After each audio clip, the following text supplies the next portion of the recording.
Hello and welcome back. That would be a treasure. Socialism, All these people have in common.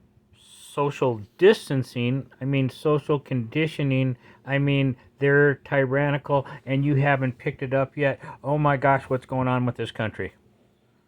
How come you're calling Trump a racist when Biden's the one that wrote the 1994 crime bill? Think about it.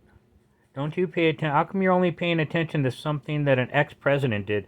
I never hear you guys talking about how great our economy was and how great our low gas prices were and how there were no conflicts with no other countries. Last 18 months in office, no deaths in Afghanistan even.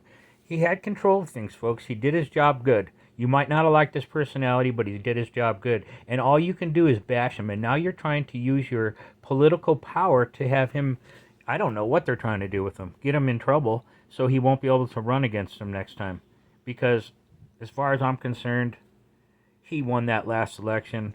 And if you're happy with Biden right now, with the high gas prices, high inflation, highest in history, the open borders with people coming across with COVID, not even checking to see if they have COVID, the craziness that's going on in the Democratic cities with all the defund the police, and then they try to say they're the ones that defunded the police, not us.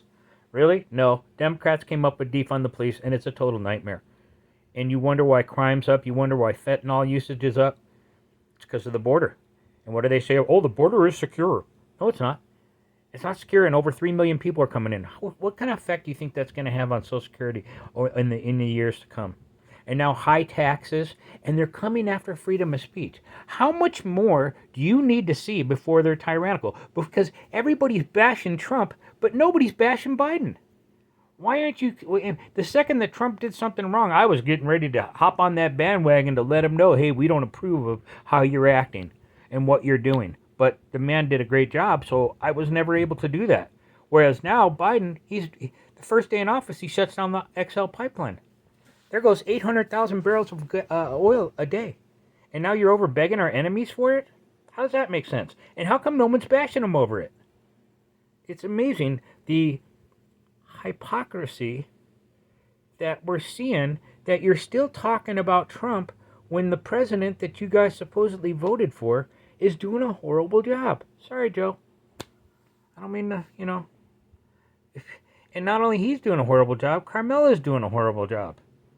The worst. The comments she made about the border, I haven't been to Europe yet either. Really? That's your response in the middle of a pandemic? Yeah.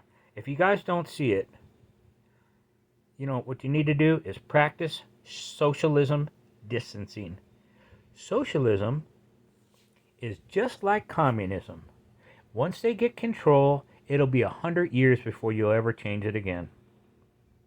And so, if you're happy with high gas prices, if you're happy with high food prices, if you're happy with food shortages and baby formula shortages and wide open borders and high crime rates and unbelievable, hey, the homelessness, it's the best it's ever been. Who's not behind homelessness? Come on. What's wrong with you if you don't like big time homelessness in your backyard?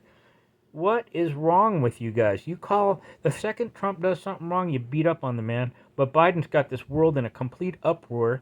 Our economy's in the shitter. We're in a recession. Crime's higher than it's ever been. Fentanyl usage, which wasn't barely even existing anymore under Trump. Unbelievable. What does it take to wake up a liberal to realize that your current administration is tyrannical? And not only are they tyrannical, they say if you vote a conservative vote, that's extremism. Really? That's not what democracy is all about. You no longer have a democracy if your vote is considered extremism. The greatest threat to America is systemic white racism. No, the greatest threat to America is the current far left administration that's in the White House right now. And on that fine note, we'll catch you on the next one.